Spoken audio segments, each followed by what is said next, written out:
उत्तर प्रदेश के मुख्यमंत्री योगी आदित्यनाथ का एक बयान इस समय पूरे राजनीतिक माहौल में हलचल मचा रहा है। पश्चिम बंगाल के चुनावी मंच से दिया गया उनका संदेश, गौ माता को कटने नहीं देंगे, हिंदुओं को बंटने नहीं देंगे, अब यूपी की राजनीति में भी गूंजने लगा है। इसी बीच गोरखपुर में दिए गए उनके नए बयान ने बहस और भी तेज कर दी है।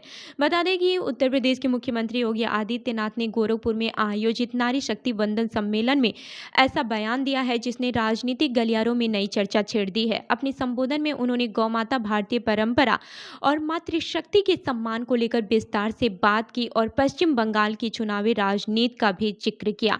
बता दें कि सीएम योगी ने कहा कि भारत की ऋषि परंपरा में मातृशक्ति को सर्वोच्च स्थान दिया गया है। उन्होंने उदाहरण देते हुए कहा कि भगवान राम को कौशल्यानंद, श्री कृष्ण को यशोदानंदन और भीष्म पितामह को गंगीय कहा जाना इसी संस्कृति की पहचान है। उन्होंने कहा कि हमारे समाज में हर धार्मिक और सांस्कृतिक संबोधन में मातृशक्ति की भूमिका स्पष्ट दिखाई देती है, चाहे वो श्री राम में माता सीता का सम्मान हो या फिर काशी में नमः पार्वती पते का उद्घोष। गौ माता के मुद्दे पर बोलते हुए मुख्यमंत्री ने कहा कि दुनिया का कोई भी देश हो, दूध का मुख्य स्रोत गाय ही रही है। उन्होंने अपने अंदाज में सवाल उठाते हुए कहा कि जो लोग गाय का सेवन करते हैं, क्या वे शुगर का दूध पीते हैं? उन्होंने आगे कहा कि हर इंसान का पहला पोषण माँ का दूध होता है और ये प्रकृति का दैवीय उपहार है।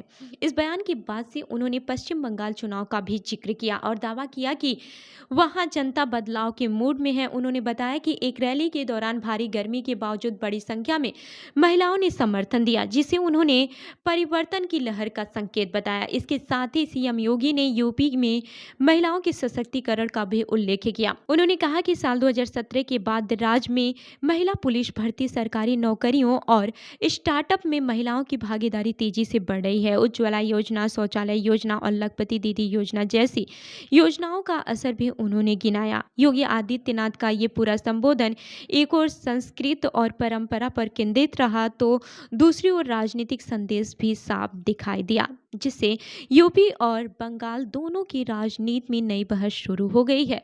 तो आपकी इस पे क्या राय है, हमें कमेंट करके जरूर बताएं। मिलते हैं अगली खबर में, तब तक के लिए देखते रहिए जनदर्पण न्यूज़। धन्यवाद।